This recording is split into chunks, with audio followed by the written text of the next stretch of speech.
Hello, good afternoon! Kamusta naman kayo? Second vlog po natin for today. Kunin ko na nga yung mga bulaklak dyan. Patawarin nyo naman yung mga sampayan ko guys ha. Kay yung mga nilabhan ko po yan kagabi. Ago hindi pa natin maabot yung magagandang vase dito. Ito na lang muna. Ibigyan natin kay Bianan kasi wala po kami dito ng 3 araw. May alis po tayo kasi, ay naku, ayoko nang umiyak. Sabihin ko pa lang sa inyo, parang naiyak na ako.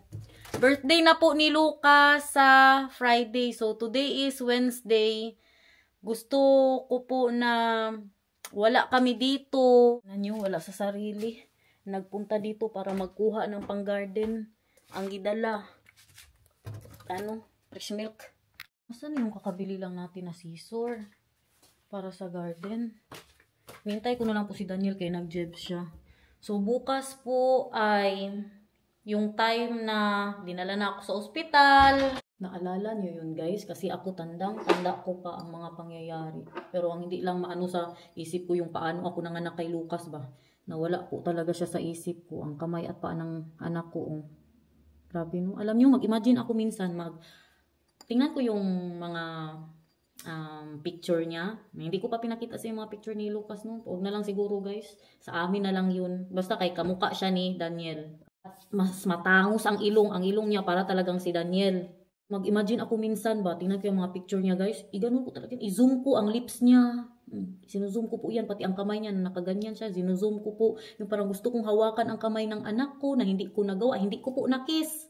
Si Lucas, nung time na yun yan, ang isa sa pinaka ano talaga sa akin ba, na guilty ako na hindi ko kinis yung anak ko guys. Kasi nung time na yun wala ako sa ulirat.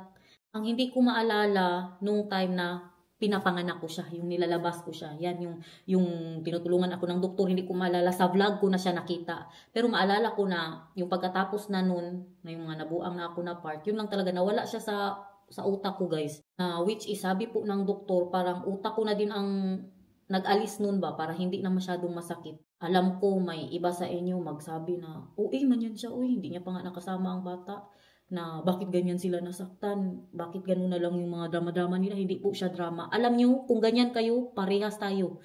Ganyan po ako noon. Ganyan ang mindset ko sa mga nalalaglagan. Iniisip ko na, bakit ganyan kaarte na hindi pa naman nila nakasama ang bata. Siyempre, mas masakit pag nakasama mo na.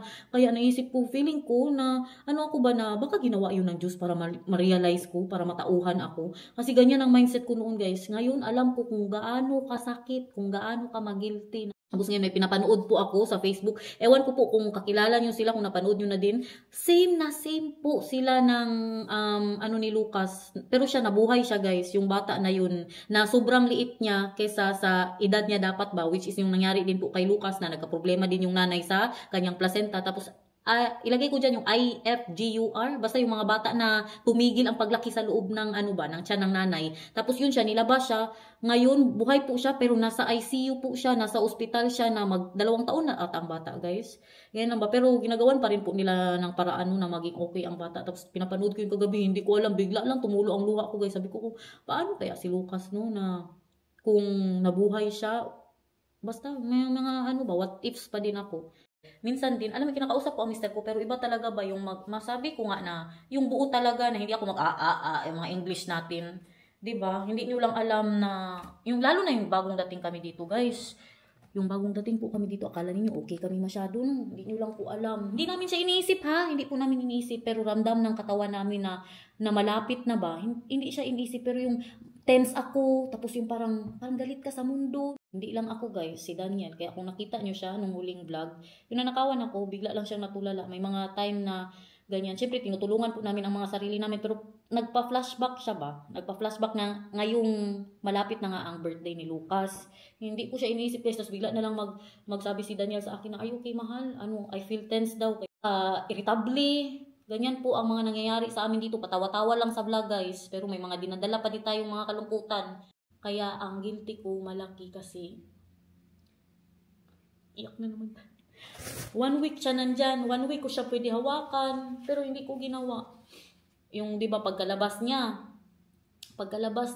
pag-usapan lang natin si Lucas sa kay isang taon na din man guys. Pagbigyan nyo na po ako paglabas niya. Nawakan ko siya. Pagkatapos nun araw-araw ako tinatanong ng nurse, gusto mo hawakan ng anak mo? Bakit ko yan hawakan? Manika lang man yan. Ganyan ang iniisip ko guys. Kaya ano ako ba? Sa nangyari nga din sa utak ko na may nakita sila na, di ba kay grabe ang high blood ko. Yan nga yung mga high blood confused, di ba? Kasi yung parang buti na lang hindi siya nagputok. Yun na nga, yun, baka may nag-ano daw ba, ugat na nagmaga. Kasi grabe ang high blood ko nung pagkaanak ko kay Lucas, umabot ako ng mga 200, ewan, ilan pa yung mga over nun. Yun yung nangyari, hindi dahil sa gamot na sinasabi po ng iba na dahil daw sa gamot na mga pinag-iinom ko. Pero ang sabi ng doktor sa amin, dahil po yun sa may nangyari din sa utak ko, something happened with my brain daw, pero hindi ko na alam, so hindi ko na ma-explain sa inyo. Yun ang iniisip ko ba na, bakit ko kargahin yan, manika lang man yan. One time kinarga ko siya, one time lang. Kaya sabi ko, sige na nga, kargahin ko kay para pauwiin na nila ako, kay baka ma-ano nila ba, ma-feel nila na bakit ayaw kong kargahin ang manika, ganun. Kinarga ko po talaga siya. Yung pagkarga ko, may lukso ng dugo. Diyan, na-feel ko na si Lucas po talaga siya. Doon na yung nagsimula na okay na po ako. Doon na nagsimula na mag-iyak-iyak na ako. Ang guilt ko, yung nilipat na po ako dito. Ang guilt ko ba? Wala na ako magawa kay na cremate naman si Lucas, ano pa man ang halikan ko. 'Di ba guys? Kaya kayo kung parehas kayo sa akin ng mindset, yung masyado tayong judgmental sa mga nararamdaman ng tao, yung mga may anxiety po, na hindi po yan, joke-joke lang na ginusto nila. Yung arte-arte lang, kasi yan po ang iniisip ng iba arte-arte lang. 'Di ba? Aminin natin guys. Kaya ganun din ang mindset ko. Yung mga yung mga malungkot dati, arte-arte lang yan. Meron lang talagang tao na malalakas ang loob. Punta na tayo kay Nathan guys para matapos na yung ating mga sa buhay mo, drama. I love you, mahal. Telling them that we are going tomorrow because it's Lucas' birthday and we don't want to be here. We don't want to think. Yes, we will think about him but not like na nga kami sa bahay guys, magpundo kami sa bahay. Socks you gave me. Ito kailangan na talaga tumabilihan ng ng bagong brief. You know, the brief of my husband has also holes now. We really need to buy them guys, buy him guys, so don't skip the ads. For the brief and for the socks of my husband. Na hindi po kami maglugmok sa bahay guys ba, 'di ba na enjoy pa rin po namin, di yung baka naman tayo, iyak-iyak lang tayo buong araw dyan. Kaya gawin namin na alis na muna para mabisi po ang utak namin. Doon na tayo mag-celebrate ang birthday ni Lucas. Look at Nathan guys! Tingnan nyo! Bakit ka naka-insert? Naka-insert na siya pagkuha namin. Oh! Bigay yan ni mamang ang t-shirt niya. Dali na! Sino nagbigay ng t-shirt mo? Si Mang. Nagsumbong pagkalabas namin, sabi niya. Nagalit ako sa school. Nagpalo daw siya. Ewan sinong pinalo nito. Nathan, wag magpalo. Pero baka pinalo siya, guys. Kaya sabi ko sa kanya, pagpaluin ka, isumbong mo sa teacher. Pag pinalo ka ulit, paluin mo din. Yan ang turo natin dyan. Halika dito, be. Bebela, bakit ka nagalit? Sino ang nagpalo sa'yo? Ikaw ang nagpalo? Ha? Bakit? Anong nangyari? Anong ginawa mo? Nut. Ha? Yay, bas nut? And then, nabasa daw siya. Tapos? Basa another one. Ha? Basa another one. Tagalog. Ano na siya? Tagalog Dutch. Nay, here's the house met the slack Come on. Dahil na, maghanap ka. Baka meron na namang slacks dyan. Maganda na ang weather ngayon, hindi na malamig. Kanina, pinag-ano ko po siya. Tawag dyan? Pinag-jacket. Tinuturuan siya kung meron ba daw mga nagbabike. Magtingin ba? Zijn er geen auto's? Kijk maar links, kijk maar rechts. Ja, maar komt er een auto hierheen? Ja, dus er komen geen auto's naar ons toe? Nee? Oké. Tignan nyo guys, gawa ni Nathan sa school. Saan po yan? Dinikit nila sa papel. Kaganda naman ito. Nangungkap na guys. Kijk maar, mama. Anong gusto mo? Ito gusto mo yan? Yeah, it's on the blue. En met? Blue. En brood met? Deze en wat nog meer? Hindi ito magdikit sa sa bread. Butter? Pindakas dan. Nee. Very Dutch. Dairy nuts po ito guys. Kung hindi butter, peanut butter ang nilalagay nila. Tapos lagyan po ng chocolate sprinkles. 2 breads for him? No, just one. You sure? No, but I do want the knife. Na-imagine nyo ng lasa guys. Meron din tayong pear and strawberries para sa kanya. Oh. Panoorin ko na muna no kay para ma-relax ang utak niya guys. Ay galing ba sa school pagbigyan. Wow, sarap naman. Pear and strawberries. Saan magpunta si Nathan? Sino ang magpunta dito? Oma! Yes, andito po tayo today sa Aqua Zoo. Gala na naman. Yes, gala na naman. Tingnan mo, nag-zoo tayo ang galit na galit ang langit. Parang uulan pa. Dala-dala niya po ang kanyang palaruan kasi meron po silang pasan dito. Hindi pa kasi tayo nakapunta ng dagat, guys. Kaya dito na muna siya maglaro ng kanyang sand toys. Hintayin natin si Bianan. Si Bianan naman, galing kami sa bahay niya, wala siya. Bumili pala siya ng mga gamit pang paint kasi nagpipinta nga siya ngayon ng bahay niya. 'Di ba? Busy siya sa sa buhay niya, guys. Sa ano hintayin si Oma? Agoy. Oo. Oo.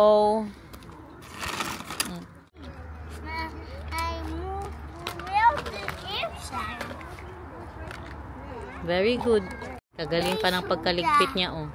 Mahulog yan dyan. Very good. Your son. Dahan-dahan lang, ah.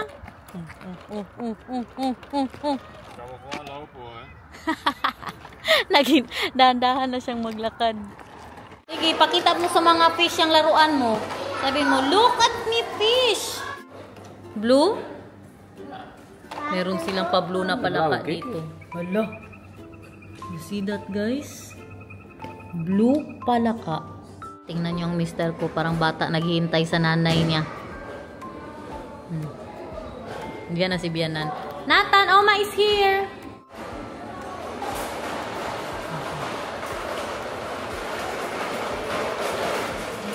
Anong meron?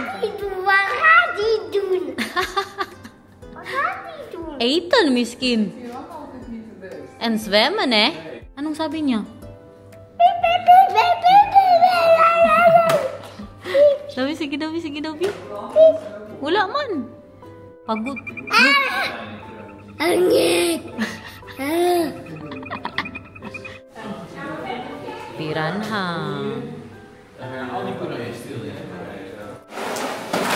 Oo. Dahan-dahan lang kasi maglakad. Naunse pod. Oy. Sige, sige. Ala, tingnan niyo guys. Look at the crocodile, Nathan. Wow. Look. Where? Otter. Ah, otter. Yeah. Small one? Baby. Oh, yeah. It's raining, mahal. It's raining? It said it Look at the won't weather rain. there. Oh yeah, it's raining. Na, inulan na tayo. Tingnan nyo ito, guys. Itong unggoy na ito. Tingnan nyo, makita nyo ba? Grabe ang itsura niya, guys. Kaganda. Looks like a teddy bear, mahal ba? The face, the fur on the face that it's white and sapod ka eh. You're ruining the emotion ba? What did you say? What? Bland bilat? So you saw a bland bilat? Oh, the monkey, because it's white hair. Hello, you saw a bland bilat. Let's fight now. I want to fight with you now.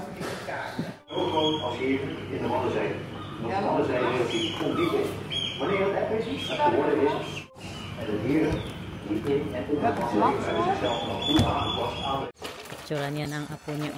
Ay, cute daw masyado. Inulan na kami, guys. Yung sinatan.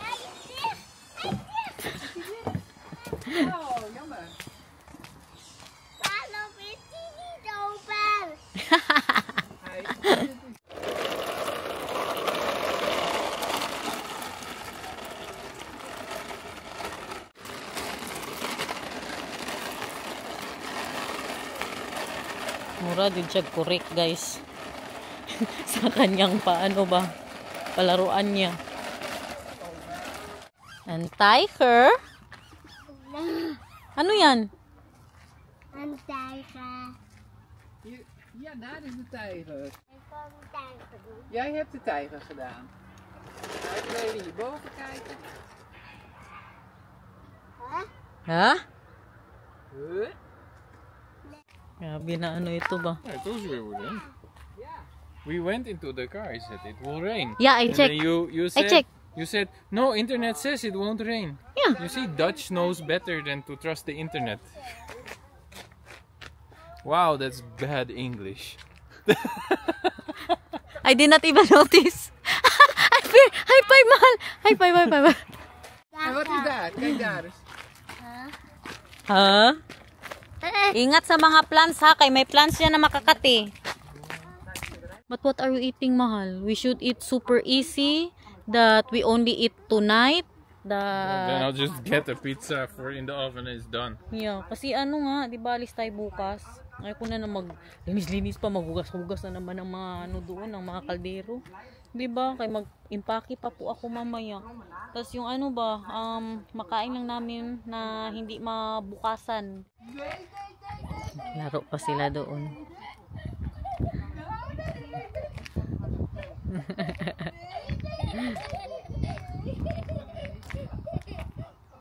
In love talaga sa lola, oy, na ano man yan. Sus, mahulog pa.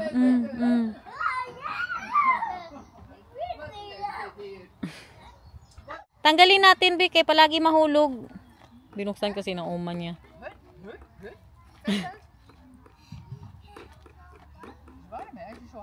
I cut their hair, Vika. Oh, mooi. Nice. Yeah.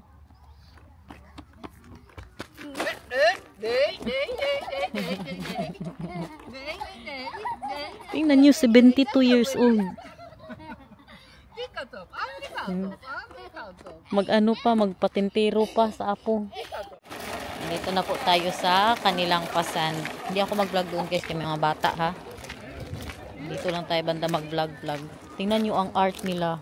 Sand po yan. Wow. That's a real talent. You see that? Wow. Malaki yan guys. Malaki pa sa akin. Wow! Dito tayo kay maraming bata doon. Dami naman pala nilang sand dito eh. Wow, nalaro niya na talaga. Kailan pa natin nabili yan? Next time, magpunta tayo sa dagat, okay? Maligo ka doon, tapos maglaro-laro ka ng ano, ng ano mo, ng mga laruan mo doon. Kahit di ka ikat each. Oh, cookie for you. Wala na siyang kalaban dito, guys. Tingnan nyo. Wow! Wow naman. Sige daw, pakitaan mo daw kami, be. Kung paano yan gawin. Pakitaan mo daw sila, be. Tapos, maligo ka na naman mamaya, ha? Tapos, ganun pala yan. Oo. Smile. Dito kay mama mag-smile. Baby love, smile dito. Kuchaw. Oh, one more. Smile. Smile. Agoy. Mahulog mo. Ay, Diyos ko, Lord.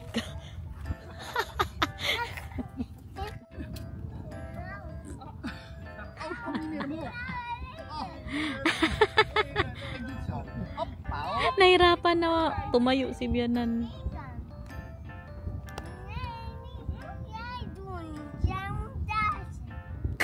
Pinapaalis ang lola niya.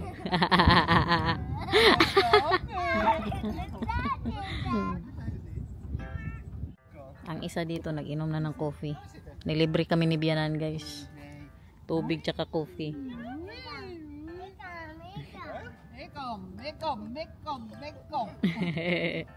Si Bianan ba? My mother-in-law asked my husband when I was talking to the vlog, and then she said, do you understand Garnet Dan? Maybe she's saying about you that you are like this, you are like that.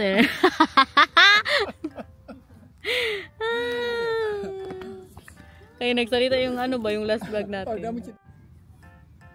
Goed zo, Nathan. Voorzichtig. Hij dondert er zo af. Niet doen, papa. Of je moet hem bij de hand nemen. Hold him, mahal.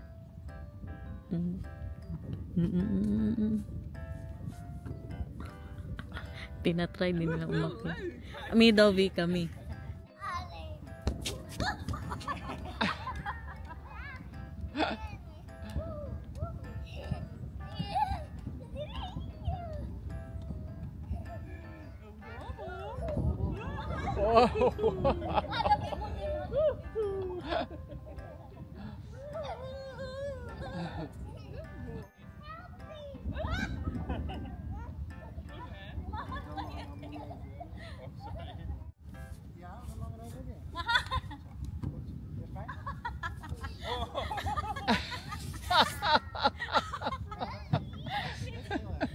Ik heb hoofdpijn.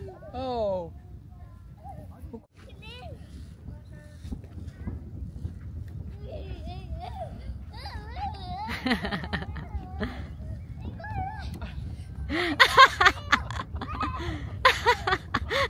Yung mister ko.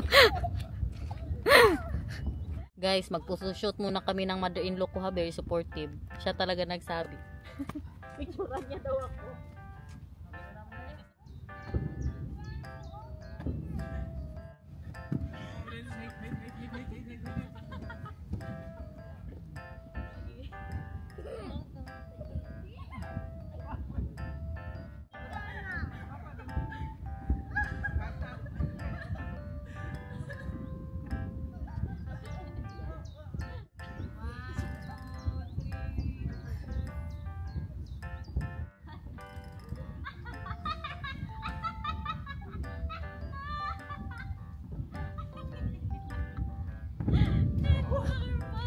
Handen.